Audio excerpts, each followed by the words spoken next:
अस्सलाम वालेकुम नाज़रीन, मैं हूँ आपकी होस्ट ज़ोया काज़ी और आप देख रहे हैं अलसादिया तिब्बी फाउंडेशन के प्लेटफॉर्म से। मुझे बहुत सारे शुगर के पेशेंट्स ऐसे हैं जिनको अ, मर्दाना कमज़ोरी बहुत जल्दी हो जाती है, जिसकी वजह से वो अपने लाइफ पार्टनर के साथ ठीक से टाइम नहीं स्पेंड कर सकते। तो आपके लिए एक बेहतरीन सा नुस्खा है जिसको आप घर पर बना के ईज़िली इस्तेमाल कर सकते हैं, जिससे आपकी शुगर भी कंट्रोल में रहेगी और साथ ही साथ आपकी मर्दाना कमज़ोरी भी दूर हो जाएगी।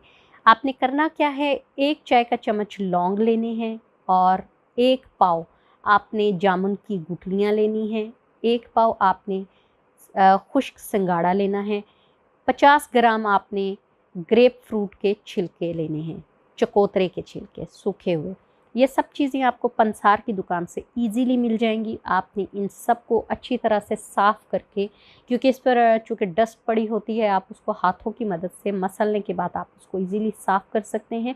साफ़ करने के बाद आप उसको हमाम दस्ते में कूट लें।